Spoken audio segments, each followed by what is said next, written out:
Hello, I'm going to present a talk about thinking fast and slow. So this talk is about the book from Daniel Kahneman, which is about these two thinking systems and heuristics and biases. What I want to do is I want to present what Kahneman presented in his book and also do my own analysis and interpretation on this science and intertwine this with specific recommendations on how to put the science into practice. Now, first of all, to introduce this talk, bear in mind before anything else that what I'm covering here is actually coming from a book I wrote. And this is called The Art of Living, Self-Measurement, How to Survive and Thrive in the 21st Century. Now, this talk is a sort of slice through the book, but the book is actually more general and covers more topics than what I'm covering in this specific talk. So bear that in mind. It might happen that I go a bit slightly off topic with respect to the thinking fast and slow topic, but it's still in the topic of the book on self-measurement. Now, that being said, why is this relevant? Why is this problem relevant? Well, first of all, if you haven't noticed, we live in a time where we have not just a frenzied pace of life, but also a resulting pandemic lack of time. Now, this is not just my opinion, it's actually based on sociological research from a German sociologist called Hartmut Rosa. And this is actually, it's shown to be a feedback loop and not just a simply fast pace of life. Actually, this pace of life is accelerating and not just staying put. And it's feeding into itself into a sort of never-ending cycle. So actually, Hartmut Rosa shows that in his research that the acceleration of life is actually not just a feedback loop, but it's also related to our socioeconomic and political structures that we have. Now, a good way to think about this feedback loop is actually a hamster wheel, because it's very similar. Now, if you notice on this hamster wheel, the hamster walks, although it stays put in its place. And if it walks faster or runs, it still stays in its place. And actually, if it walks faster, the wheel just comes back at itself and then it has to run even faster just to stay put. This is actually a good way to think about the situation or what we got ourselves into with this acceleratory or self-acceleratory system. And a good example of this is email. Now, email back then, we actually invented to save time at the onset of the internet. Now, obviously, email does take less time to send than physical letters, so this was the thinking behind email, that we could send the communication much faster than you would take for the same communication via letters, because obviously if you send a letter, you need to put a stamp on it, you need to go to the postal office, wait for the snail mail, meaning the old mail, to send it to the recipient, etc., etc. This is all too much overhead. So obviously email is faster, but the point is, we thought we were saving time with email, but actually we didn't save time at all. In the end, people simply communicated 10 times as much using the new technology, which is email. And so in the end, we actually didn't save any time. And this is actually a classical case of a paradox called Jevons paradox, in which if a resource is made to be more efficient or more efficiently used, this does not usually translate into the resource being less used in total or it costing less. In this case, the resource being the amount of time it takes to send a communication. Actually, oftentimes, the increased efficiency of the use of this resource simply translates into more people using it and people using it much more. So in the end, the costs stay the same. Now, why all of this is a problem is because people still haven't learned to nowadays to handle these sorts of circumstances. So the flood of input because of the frenzied pace of life, and how to handle incoming information in this lack of time pandemic. So the problem is people still haven't fully developed methods to cope with this deluge of information, with the speed it comes at. And so they don't do analysis on what the repercussions of incoming information is, what it really means, and finish the thinking on it, and everything. They don't do this for enough stuff they encounter. And essentially, because the thinking still has to be done somehow, and information still needs to be analyzed in some way, what most people do nowadays is actually that they move or offload the conscious thinking, or the thinking from their conscious mind to their unconscious mind. The problem is, this in and of itself would not be a problem, except that in light of the science, we know that this leads to severe decision and judgment mistakes, based on Daniel Kahneman's research. Now, the consequences of this are not just mild, actually. They can be very severe. So it can obviously have very easy or mild symptoms or results, like, for example, mis or false understandings, inappropriate behavior, but it can also actually go much further. So it can go from the misaligned to the misguided behavior, and it can even give us phenomena which we never knew until now, which, for example, include the post-factual trends we currently have. And in my opinion, and this is why I'm giving the talk, this is one of the biggest elephants nobody is talking about in our current time. And maybe back then this elephant used to be helpful because we needed growth or something. These things grow very fast. But we switched elephant a while ago, and the new elephants we have are not cute at all anymore. So you might consider why this is a serious problem in our day and age. Now, how do you avoid these thinking flaws that Daniel Kahneman describes? Well, it actually comes back to easier said than done, adopting structures, habits, and countermeasures. So again, this is more easily said than done, but you will see that I have specific recommendations regarding these things later in the talk. Now, to get to the point, the science. What does Daniel Kahneman actually say in this book? First of all, for those of you who don't know the book, it's very recommended. It's called Thinking Fast and Slow, just like the title of the talk I'm giving. And it's actually a result of the research that Daniel Kahneman did with his colleague, Amos Tversky, who unfortunately passed away, which actually produced a paper which won a Nobel Prize in behavioral economics. So you might start to think actually what the application areas of this research are, behavioral economics, so how people decide to buy stuff, etc. Now, this being said, the gist of the research is this.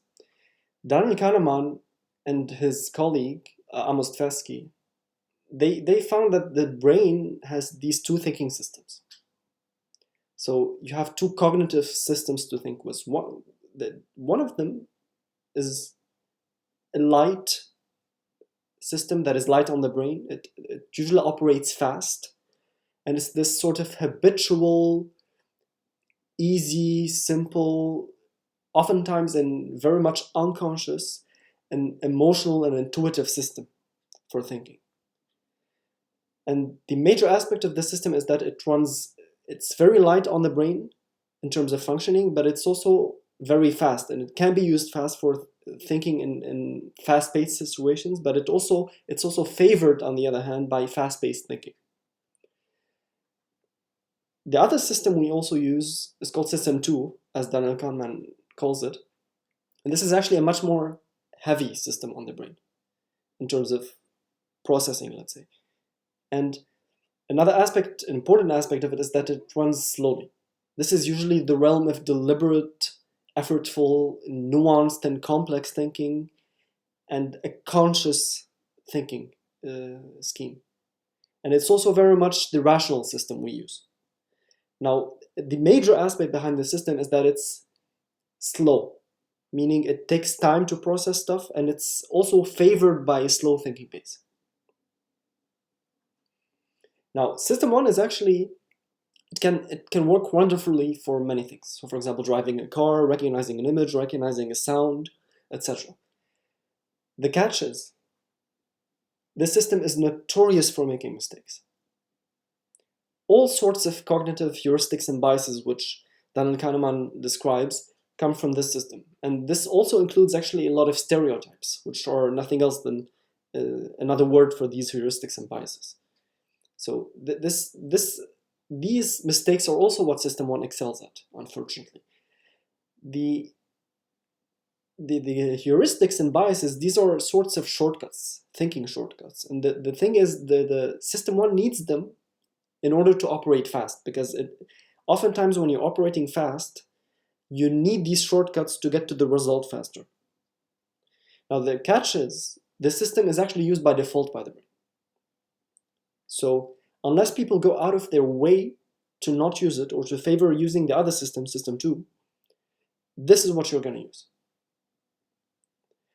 So this can be understood actually on another level. It's why is this the default system? It's simply because the brain has limited resources and depletable limits. Two aspects here are very important. For example, energy in the brain is limited. It's related to glucose levels because the brain runs on glucose. And this is very much a limited supply. It's not infinite. And the other very limited resource in the brain that causes the system to kick in is the working memory space. So otherwise put, attention.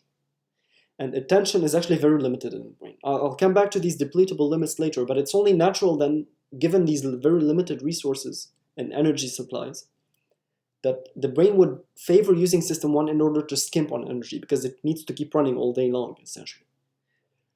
So this is aside from other limitations of the brain, which I'm not going to get into much detail. Now,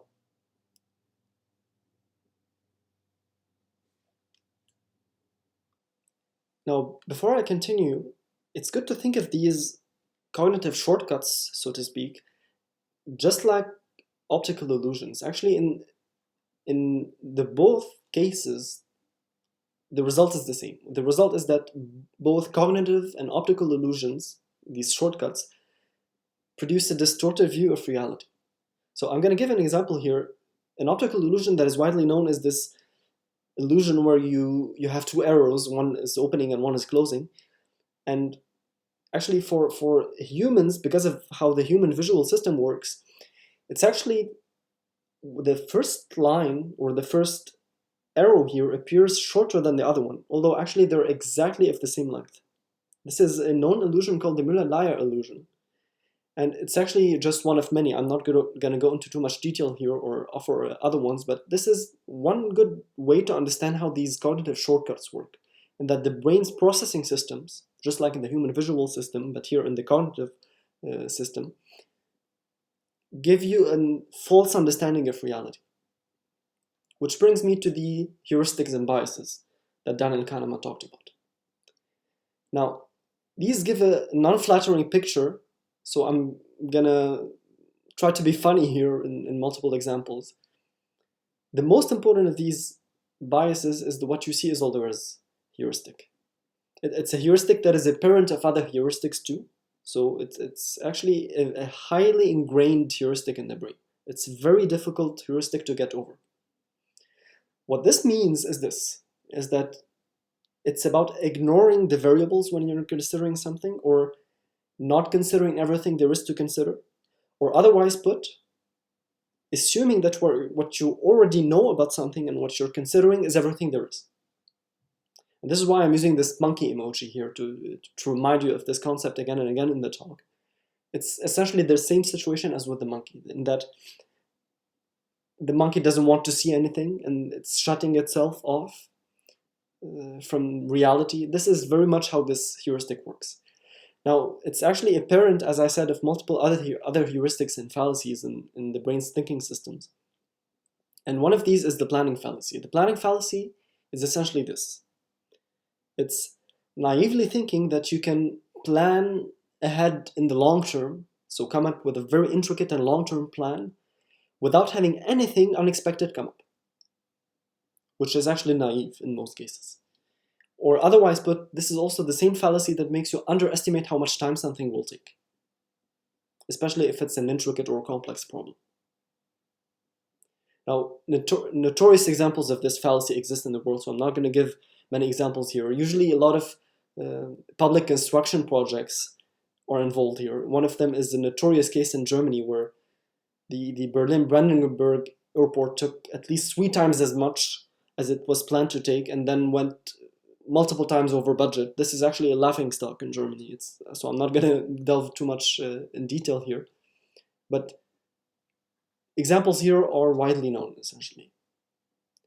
Now, there is another heuristic, which is a sub-heuristic of this, what you see is all there is heuristic, which is the availability heuristic.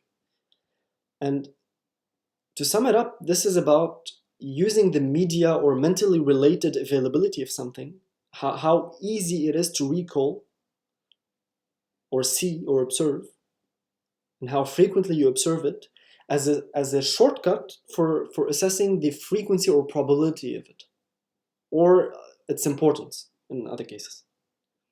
Now, I'm going to give a specific example to showcase what can happen with this heuristic. So imagine you have a wave of accidents in Bavaria, in Germany. Again, I keep speaking in Germany because I live in Germany, but it could be anywhere, actually. So imagine you have these series of accidents. Let's talk about media coverage. Now, obviously, if you have such a series of accidents, they will be heavily reported in the news. It's normal because this is news after all. Especially if somebody dies or somebody gets hurt or even property gets damaged, this will get heavily reported. So you will see headlines like this one, for example. Wind turbine accident kills 50-year-old farmer in Bavarian hinterland. You will see it in multiple places even. Now, the other side to this is that very few media outlets or newspapers report the non-news. So very few media outlets would actually report the non-existing cases where wind turbines actually operate normally without any problems. And this is maybe understandable because it's, again, non-news, so what do you do? But it can actually lead to false understanding. So you will never actually see a headline like this one, for example, that Bavarian wind turbines operate normally in the second year in a row. Nothing to report here. They wouldn't even report this headline, actually, because it's not news. Now, the catch is, for the layman that doesn't know much about this topic, once they start tweeting these headlines or listening to shows on the cable media, for example, they will automatically jump to the conclusion, unconsciously often, that there's a huge problem with these turbines. Why? Think about it. It's because they keep seeing headlines reported on these problems, but they don't see any headlines reported on the non-existent, non-happening problems with other turbines that operate well every other day. So these people would, based on the available, visible headlines they see, judge that there must be a huge problem with these turbines, and so they would naturally oppose having one of them constructed next to their home. This typical not in my backyard phenomenon. And so the heuristic is actually, it's a quintessential example of this availability heuristic, because people would be using the frequency or the availability of the reported headlines and information as a shortcut for judging the frequency of these accidents, which is ignoring the variable of the non-reported accidents. But again, if what's available is what you see and what you see is all there is, it's only natural to assume this. And this is one of the cognitive flaws or manifestations of the what you see is all there is cognitive flaw. Now, I'm not going to give too many details here, but this what you see is all there is cognitive heuristic has actually other manifestations also. For example, falling for framing, or falling for information manipulation, or jumping to conclusions. This is a whole family of cognitive heuristics and fallacies and biases.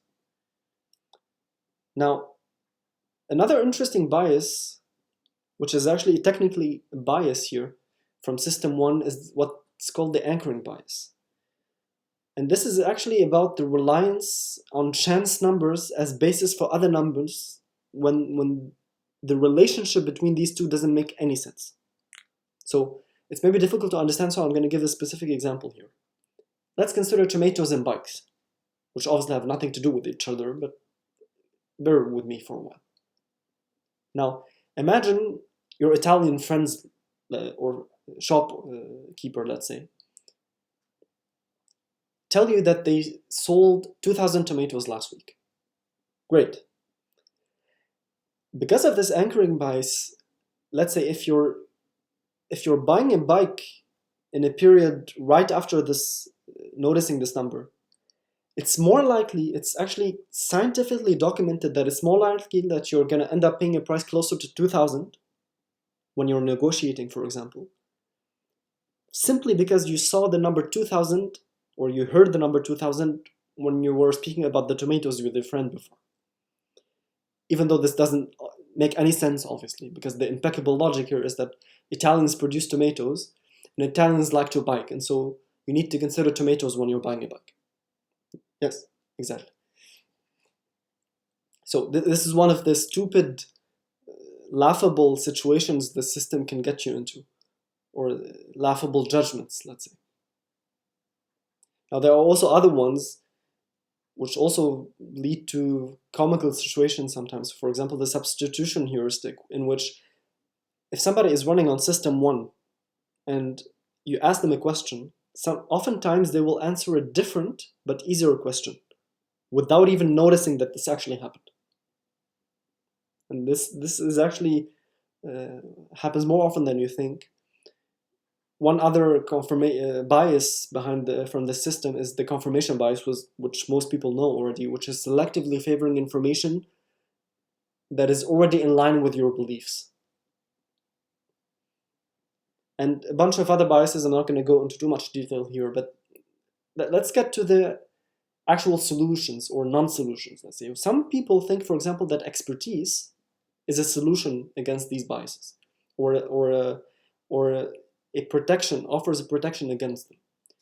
Actually, it's not. Expertise relies on system 1 mostly. Expertise is a sort of pattern recognition system. So at least we know that it does not prevent these cognitive flaws. Now, the actual story is that it depends on the case here. So in fields where the field itself is regular or predictable, and it doesn't change that much, then expertise can be very helpful. So anything, for example, if you're using a machine and you know that the machine works in a certain way, you can actually get used to working with the machine in such a way that you know how to prevent malfunctions, etc., because it's always the same functioning. The field you're expert in is the same. However, for any field that is unpredictable or shifting or unstable, this doesn't work. Expertise does not work based on the science. Now, also on the current situation side, the problem is everybody is running on system 1. It's not actually hard to imagine this, because first of all, this is again the default brain system, but also because actually the pace of life and work nowadays makes it impossible not to use the system. So I mentioned in the beginning of the talk these two dynamics, the frenzied pace of life and the pandemic lack of time. The frenzied pace of life comes in the form of a deluge of information and input and stuff grabbing your attention. Remember the accelerator system I talked about. But also, we shifted as a society to instant handling standards, whereas, for example, if you get an email, you're often expected to read it and even answer it oftentimes within 5 minutes or so. Or for example, you receive a WhatsApp message and you're expected to read it instantly. And this applies actually to an increasingly big number of applications. The other side of these, so the other dynamic is this pandemic lack of time. So people have even less will nowadays to spend any time thinking on input, and they just want to save time, essentially. So what these two dynamics result in is that the time for thinking about every piece of input coming in goes down to 0 in these circumstances. And so we know what sorts of elephants come out, as I've mentioned before. And so maybe somebody might say here, and so what? Well, so what? The thing is, according to the science, we know that the quicker the thinking, the more flawed it is. And so it's only understandable that in these situations or in these circumstances, the quick thinking and quick decision making that happens intuitively here often results in flawed judgments and decisions because of these very same biases and heuristics I mentioned before, of which I gave examples. So the results here are the quintessential results of sloppy thinking. What are the results of sloppy thinking? Well, they can be mild in some cases, if you're lucky. So they can be mild as in the example of getting manipulated by framing in data display, for example, or simply making decisions that you regret later. But they can also be in the form of imposing unneeded stress on yourself and others sometimes. And the mild forms of this sloppy thinking actually were used often by the advertising industry and the sales industry, because these are actually a good way to make people buy stuff they don't need or they don't want.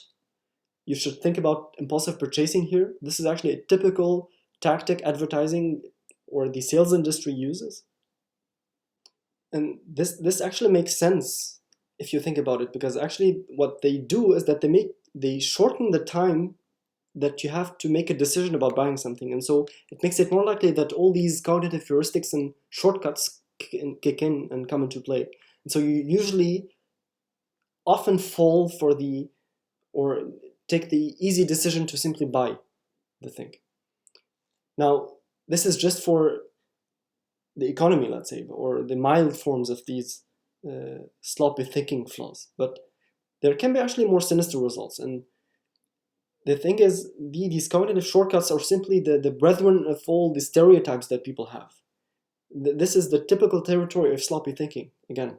And so it should not surprise us that we have a resurgence of the far right under these circumstances. And we even have, as I said before, the resurgence or the appearance of phenomena that we never had in such a scale. For example, the post-truth society, where everything goes, everything is an opinion, we have no facts, we don't know anything about anything. And the problem is, this has predictable and very negative consequences, if you remember that elephant I talked about. Now, what does all of this mean? The practical translation of this is only possible in light of other science, and not only this science. So, starting with these two systems, let's say, ideally, if you're living in La La Land, what you would want to do is you would want to pick and choose specific stuff from this system to that or that system. So you would want to cherry pick the good from system 1 and cherry pick the good from system 2 and cherry pick the bad stuff out of both systems. So starting with system 1, what you would want to keep actually is, first of all, creativity, for example. Creativity is a field in which system 1 excels. Now, creativity is simply another word for associative thinking. Why I'm saying this is because actually, from the neuroscientific perspective, we know that human memory is associative memory through and through. This is how human memory actually works. This is the fundamental way it functions. Human memory simply uses links and associations between things to remember them. So, for example, it comes up with a link or uses a trigger for something as a stimulant to remember something else. Remembering something it triggers you to remember something else, etc. And actually, one definition of creativity that was proposed in the 60s was that it was simply associative memory that works exceptionally well. So you obviously want to let this creativity and associative thinking free roam as much as possible and capture as many ideas as you can from this creative flood, let's say, because this is actually a source of solutions and a source of ideas that can be crucial later on. I'm going to get back to this point later. This is actually why it makes sense to write stuff down, even for improving or favoring creativity, which is maybe not that intuitive, but I'll come back to this a bit later. The other aspect of system 1 that might be helpful is what's called the priming effect. So in short, the priming effect is this, is that noticing or getting stimulated by certain types of information triggers you or primes you for behaving in a certain way, or for your behavior to follow a certain pattern. So I'm going to come back to this also later. The third way the system can be helpful is maybe with this, although this is arguable, debatable, is via this loss and risk avoidance in it. Not for everything, but specifically for avoiding repeating past mistakes. This can be very helpful. And the last thing is maybe obvious, which is using it for routines and skills. For example, typing on a keyboard. This is typically something System 1 excels at and not System 2. So what would you cherry pick from System 2? Very simple. Everything else. Or maybe to be more specific, you specifically want to resort to System 2 for anything that involves decision making and judgment forming. So anything like pro and con analysis, evidence for, against, etc. And doing this slowly, at least every time when these decisions and judgments are not trivial to form. I'll come back to this also later with specific recommendations on how to achieve this. The other thing that the system excels at also, we know, is strategizing and direction setting and planning. And generally, any iterative planning of sequences. This is very good. Goes very well with System 2. And I'll also come back to this later. And the third thing being recognizing and setting priorities. And generally, any type of focused mental effort, so to speak. Now, the catch is, you don't get to choose. You don't get to choose which system you use. It's not that easy. So this is why you need to adopt specific structures and habits, those things I talked about in the beginning, to actually either favor the use of one system or the other. It makes it more likely that your brain would use it. The first and foremost of these habits is really writing stuff down. Why this is the case? Well, this is actually informed from a neuroscientific perspective. Why is because we know how human memory works. Human memory is actually divided into two types of memory. First of all is storage memory, or long-term memory, let's say. And this, we know from the neuroscience, has severe problems with recall, because simply of how it works. Human long-term memory is not designed or made to work to accurately recall information. It's made to recall stuff based on being triggered by other related stuff. So because of this association-based functioning, it's not actually very accurate. It needs external triggers and nodes to function properly, to remind itself of the stuff it needs to be reminded about. The other huge elephant here is that the other part of memory in the brain, which is working memory or RAM, this is actually very limited in the brain. So you actually have approximately 3 to 5 distinct slots for information here. Depends on how you chunk them and how they're related, etc., and how they can be used as hooks for stuff in long-term memory. But the point is this. The point is that it's generally an extremely limited space. And this is, again, what is equivalent to, so working memory is another term for attention. And considering that the capacity here is very limited, this is a major limiting bottleneck, let's say. The catch is, unless you have these working memory slots free, there is essentially no brain for you. So the catch is, System 2 actually needs these working memory slots to be free, your attention to be free of distractions, for it to function properly. Otherwise, it does not kick in. It's System 1 that takes over. So this is actually a major limiting factor to System 2. That's why writing stuff down is so important, because it allows you to offload much of these memory functions, especially working memory, such that you have enough working memory for proper thinking, so that it doesn't hinder your thinking, that you have a full working memory. Now, keeping stuff in your head is simply not going to work in these circumstances, especially because we know that we live in the information age.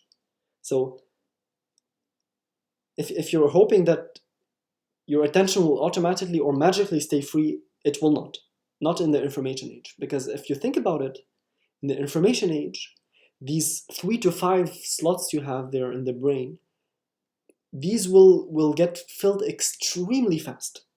Why? Think about the amount of input or the number of inputs you get in a unit time. This is actually extremely high in today's standards. So working memory in the brain compared to the information age is actually very much like using a fire hose to fill a water cup.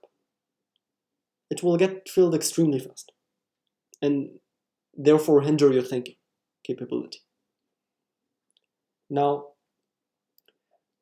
this brings me to one solution or one way to write stuff down, which is constructing a sort of parallel to System 1. In many ways, it should mimic its good features, such as, or support them at least, such as creativity.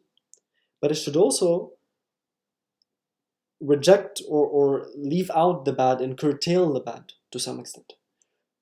So you essentially need a replacement for the System 1. Now, the main features of this replacement or parallel to the system is that you're going to essentially manage reminders to offload the memory recall and the working memory management to the system. These reminders being managed with tags.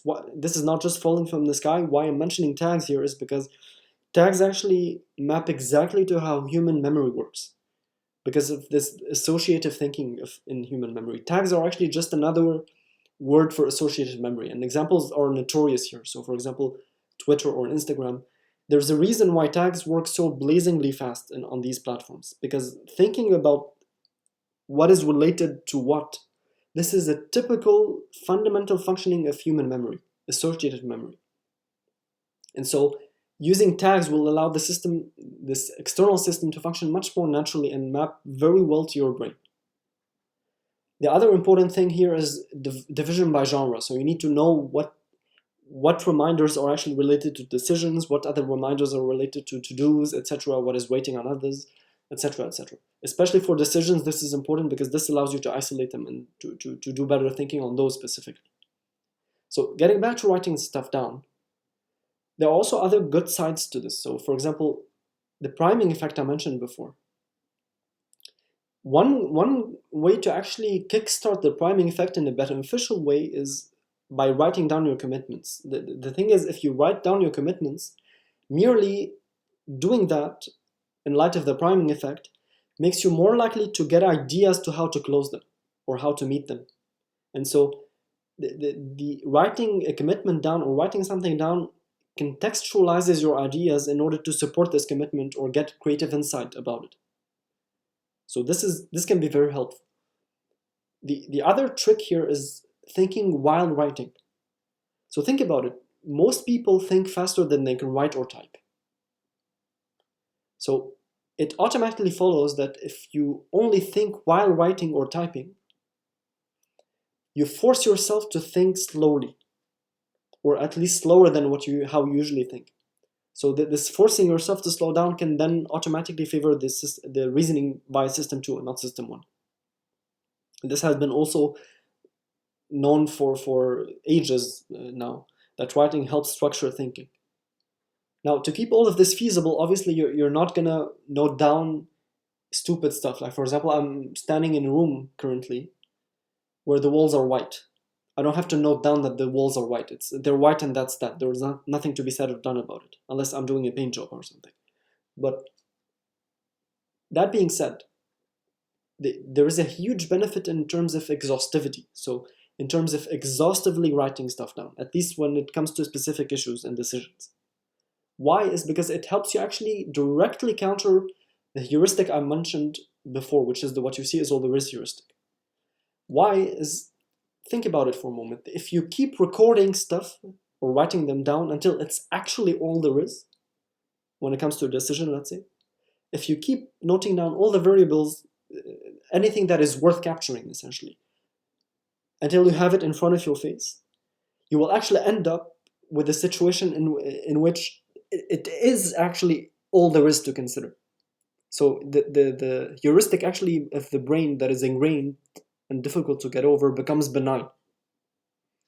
So this also entails that sometimes you need to go out of your way to get missing variables and to find out your blind spots in your thinking. And here, obviously, you're not going to always have a perfect output or perfect thinking on these issues. So oftentimes it's not going to be all there is, and you're going to be missing a point. So you want to come up with the variables that are missing in these cases. And how you do that, I'm going to get back to how this is done in specific later, but it's essentially about doing what I call reviews. What reviews are is essentially a thinking about topics or different issues within topics within the topic itself. So with interconnected and interrelated issues being thought about at the same time. So this actually I'm going to get back to later, but this will allow you to uncover a lot of blind spots and get ideas about those. So once you capture or write stuff down about the ideas you got during these reviews and then work on those, you will often then get back to actually having all there is in terms of variables to consider. And so this way, if you do this iteratively again and again, you will actually end up with, ideally or hopefully, non-flawed thinking regarding the specific issues you're considering.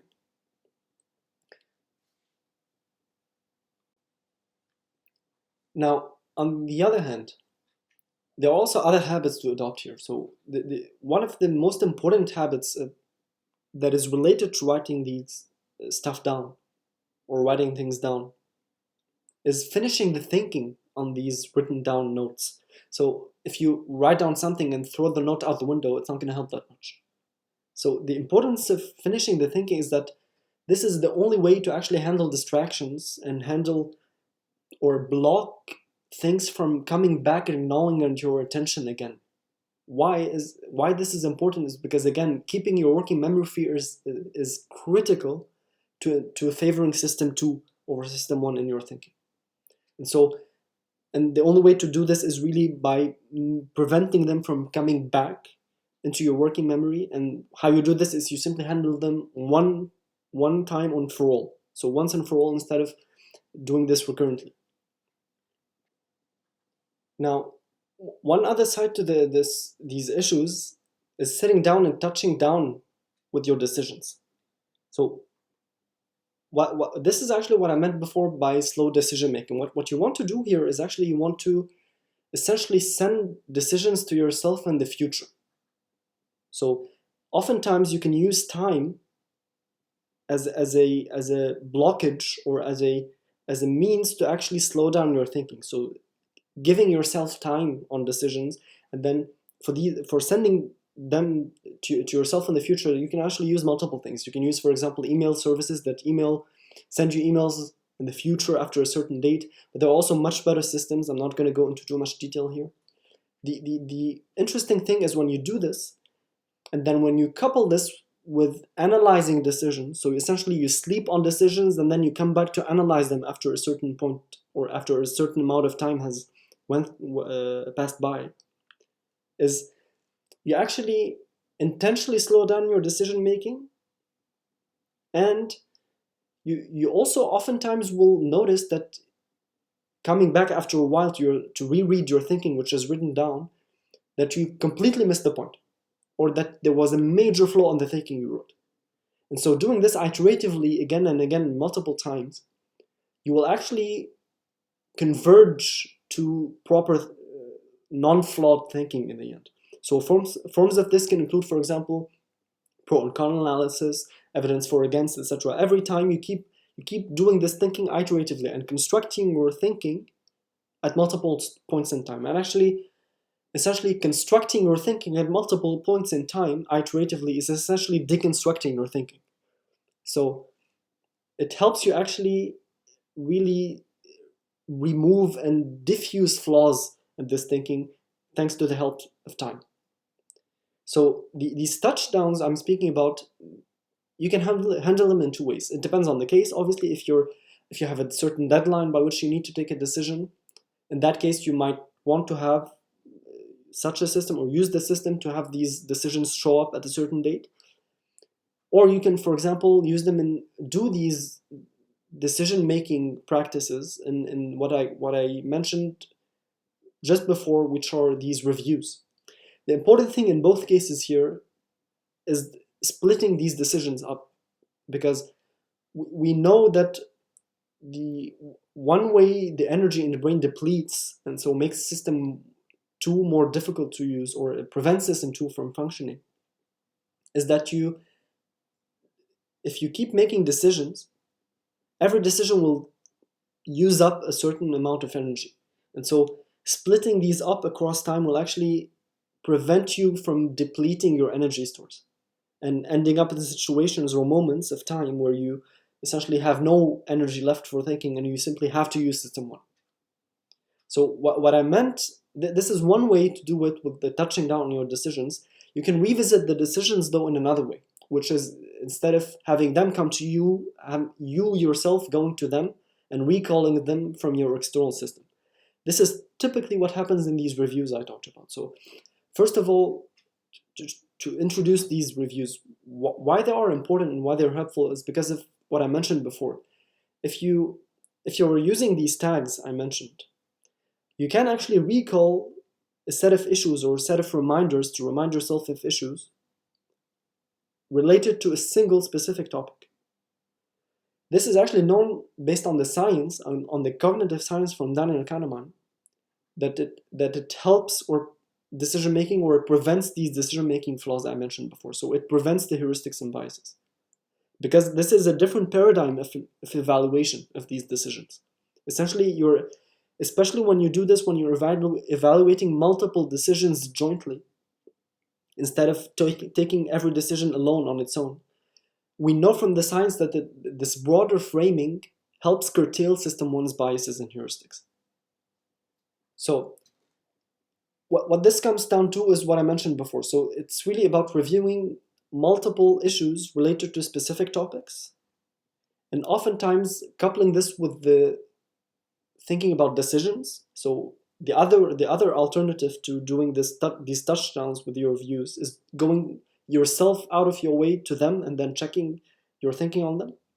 And so if you revisit your thinking on these issues and on these decisions during these reviews, this will work in the same way. And actually doing these reviews after recall from the external system is a much better way to do this than doing it out of your head. Because we know that, again, long-term memory has problems with recall in the brain. It's not very accurate for that. And oftentimes, though, if you miss remembering something, you will still think that you remembered everything. This is, again, the typical what you see is all there is a heuristic. So using the external recall system will actually go a long way in preventing this, what you see is all there is heuristic from making your thinking flawed. Now, the other side to this, why it's also helpful, not from a memory perspective, but from a creativity perspective, is because the connections between these issues are intricately tight.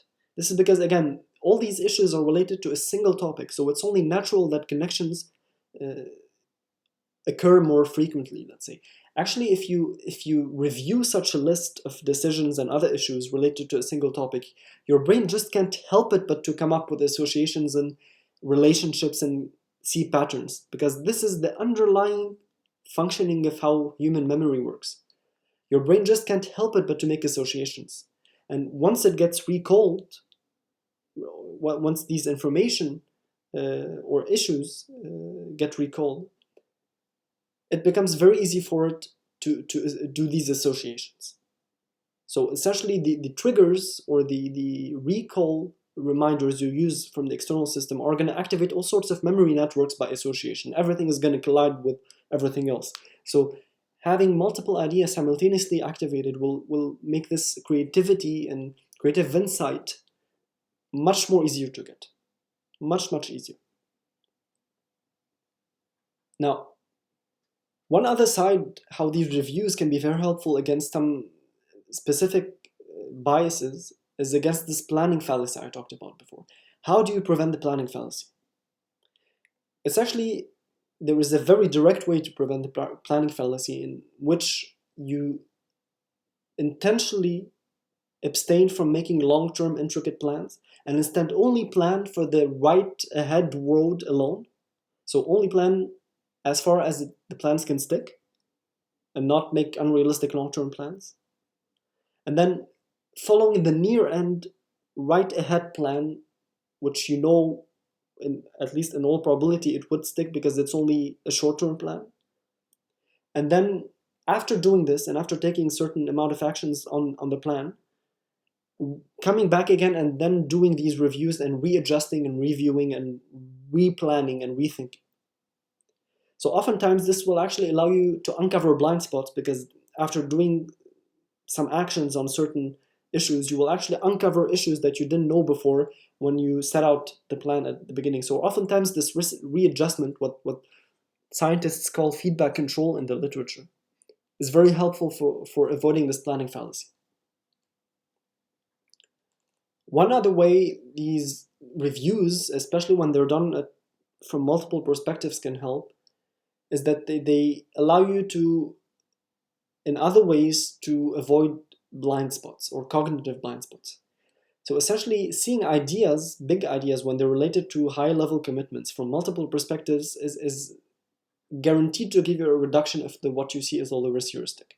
Simply because every time you're doing these reviews by topic and changing the topic iteratively, so one time doing the review on specific topic X and another time doing a review on a specific topic Y, etc., you're gonna make it more likely that because of the different mental contexts in each of the reviews, you're gonna make it more likely that, or less likely that you're gonna miss stuff, and more likely that you're gonna uncover blind spots.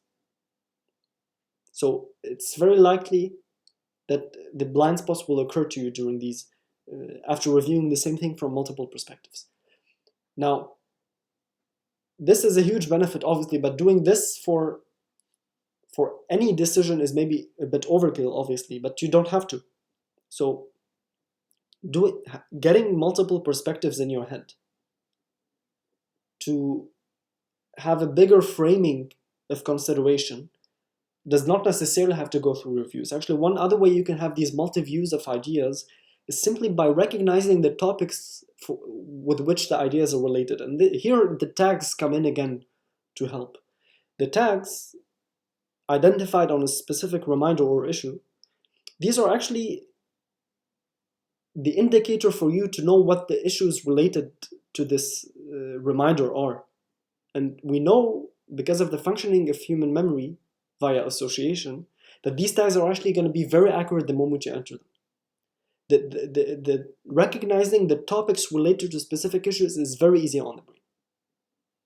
So merely having these tags appear will allow you to recognize what issues are involved in the issue what topics are involved in the issue you're considering, and this alone will give you a broader framing of consideration and allow you or trigger you to think about stuff you didn't think about when you first set out to think. Now, on a higher level, really the major solution here, or the overarching solution, is really freeing up mental resources. Because again, one difference between these two systems is that system 1 is light on the brain and system 2 is heavy on the brain. Or otherwise put, is that when your brain has limited resources, it will not use system 2. So one way to favor system 2 is actually freeing up mental resources generally. Now, so to avoid this depletion, we actually know from other science, namely the neuroscience, specific things that cause depletion of mental resources in the brain. First of all, one major limiting factor in the brain is energy, glucose. And this is actually known to be depleted by two things. First of all is decisions, which is obvious because this will involve system 2, but also context switching, which is changing mental contexts or multitasking, for example. So these two things are actually depleting the glucose budget in the brain, and this is the same budget system two relies on to function. And so anything that can save this energy can help you favor system 2 for thinking.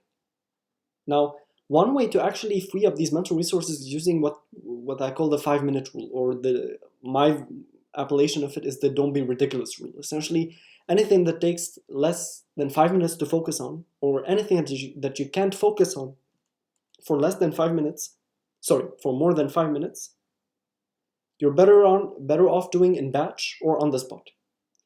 Why this makes sense is because switching between 5-minute tasks is actually much easier on the brain than switching from a big focused problem to a 5-minute task. And also because of the aspect of this decision making, because you're taking once and for all decision and not making multiple decisions, which deplete the budget, about the actions falling under this pattern. And there are also other ways this rule can help actually, but I'm not going to go into too much detail here. Now, one other way this rule and also other general habits help free up mental resources is deferring the thinking. So you can reduce the amount of context switching if every time you get an idea or an interruption or distraction, you note it down, write it, and then defer the thinking on it until later. So when you come back and sit down and finish the thinking. So this is a very good way to handle distractions. So prevent yourself from switching from the context of what you're focusing on. And it also actually crucially helps you keep your working memory clear by offloading any interruption or any incoming input to be processed later and not sit on your working memory slots.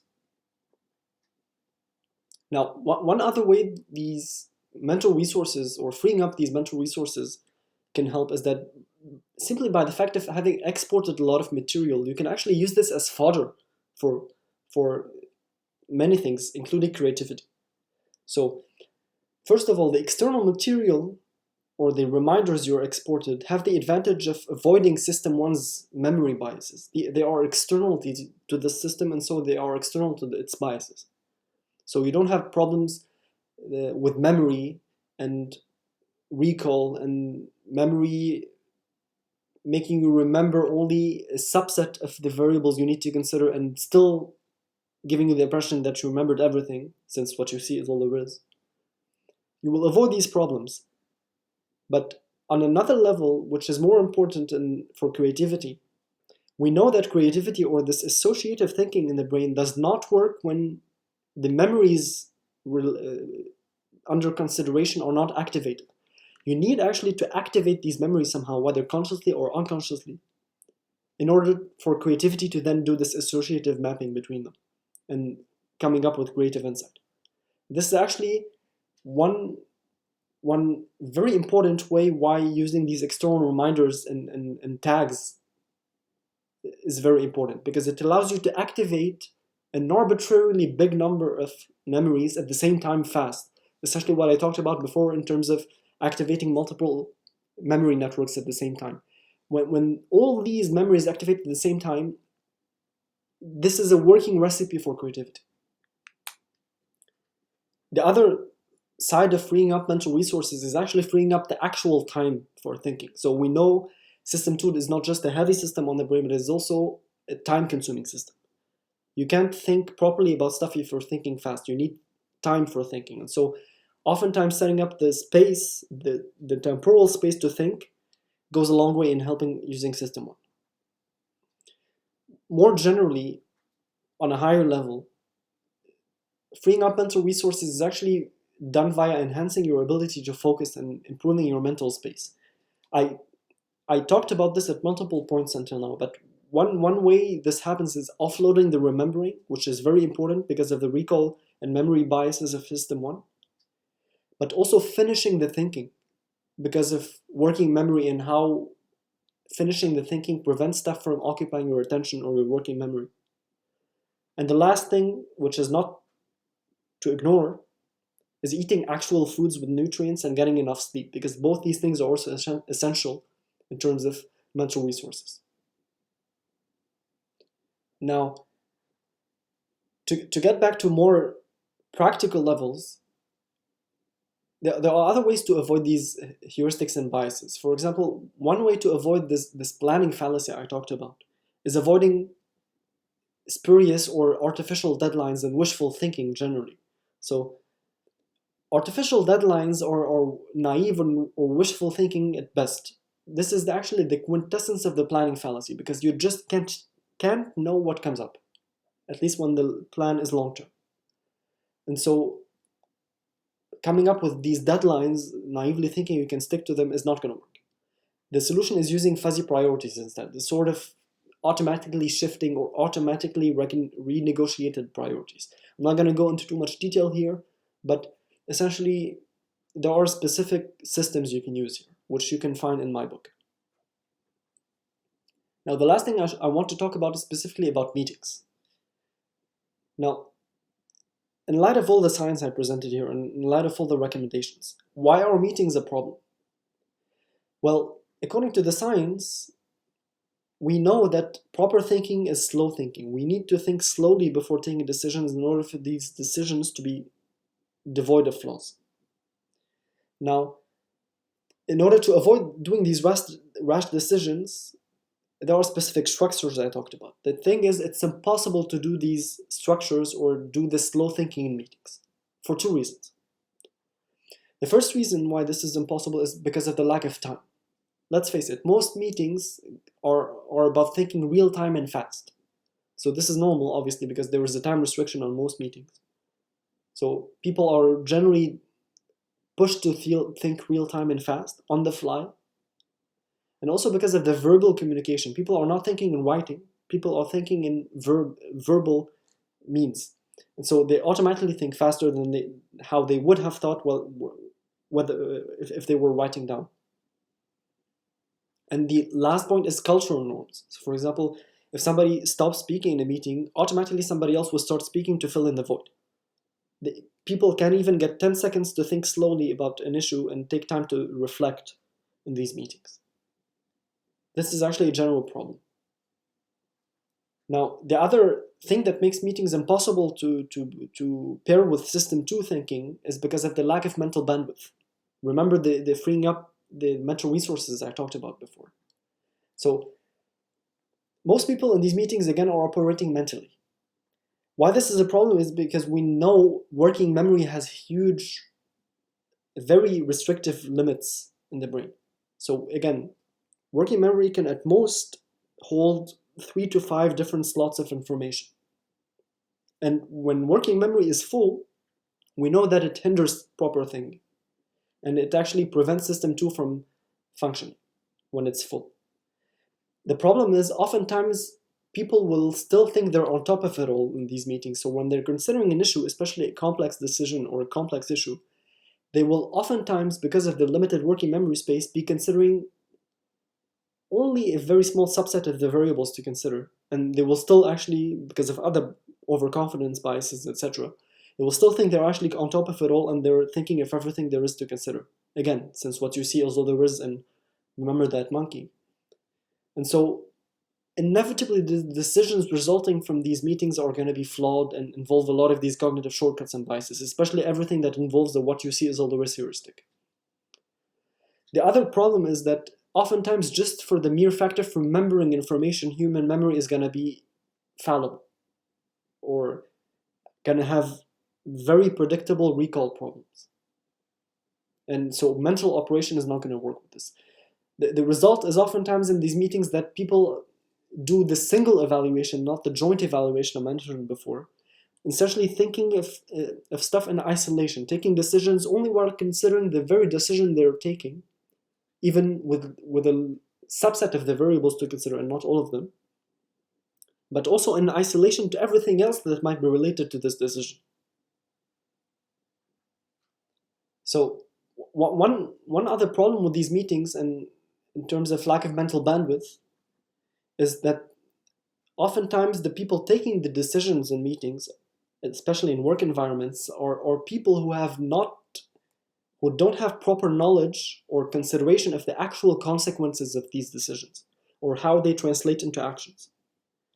So again, what this means is that if you're a manager and you don't know the consequences of the decision you're taking, oftentimes because of management hierarchies where you get to decide on your employees' behalf, you will actually not be able to consider this variable, the implementation and the execution, when you're taking the decision. And so oftentimes you will take decisions that are either impossible to implement or take so much time that they're not worth it, etc.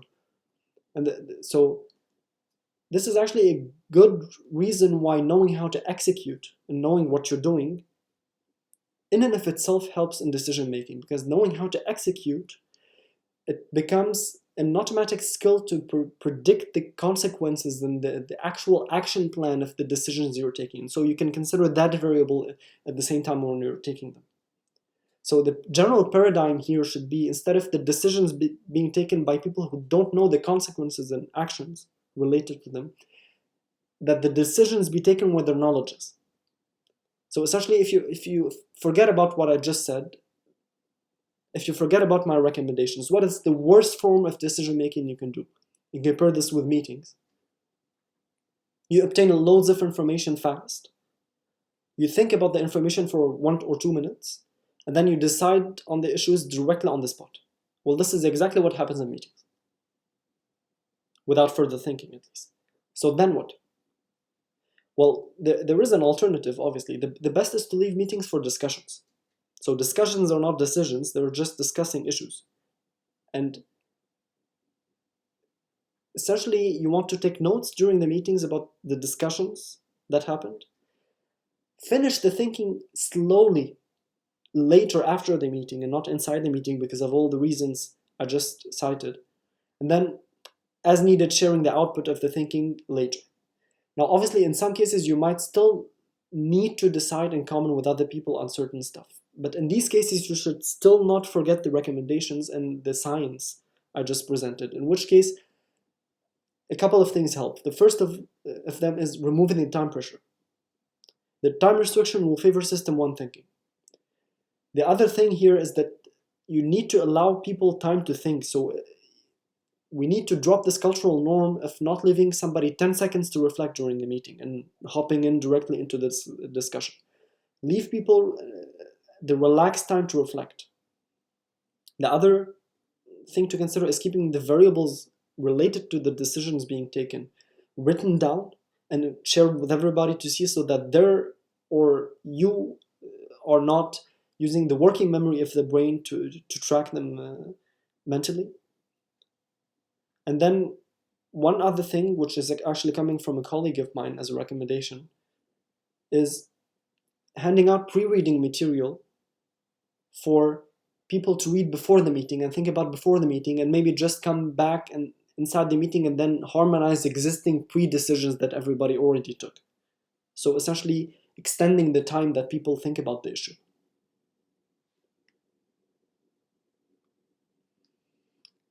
Now, here I will stop giving recommendations and simply conclude. So as a conclusion, why I gave this talk, actually, it's one way making people aware of these heuristics and biases is that they will start noticing them themselves. So my hope is that you will start noticing these things happen under your nose, the shortcuts. And the thing is, we know also from the priming effect that if you become aware of these biases, you are primed to notice them as a pattern recognition scheme when they actually happen. So knowing about them actually goes a long way in preventing them. Preventing them is not going to happen by chance. So you still need to adopt specific structures and habits that prevent your brain from using cognitive shortcuts and instead favors slow, proper thinking using system 2. But here I really want to go on a more general and societal level, in which I really think that the major or the only long-term solution to preventing these cognitive shortcuts is really stopping this hamster wheel I talked about. Because with this hamster wheel, we know that we have extremely limited time for thinking. And so it's not a sustainable situation. So you might think, that this hamster that might enjoy it, being on the wheel for a while, it will just keep running faster and faster until it becomes unsustainable, and then it might get a ride, but eventually it will get shoved away. And so the elephants of this reduction of the time of thinking because of this hamster wheel are just flagrant. And so we're better off just stopping this self-accelerating system to begin with. Part of doing this is learning the danger of overtaxing other people's time. And also related to this is learning not to overemphasize work as a means to not keep stoking the self-accelerating system. Now, all of this being said, and all the talk being given, my personal outlook is rather a pessimistic one. The reason is, think about it for a moment. System 1 makes bad decisions, so System 1 is not likely to make it the good decision to go out of itself. So oftentimes or more likely, the people most desperately in need of these recommendations and measures are the least likely to adopt them, because they're the least likely to make the System 2 decision of getting out of System 1. With this, I will actually conclude my talk, and I will thank you for your attention and your time.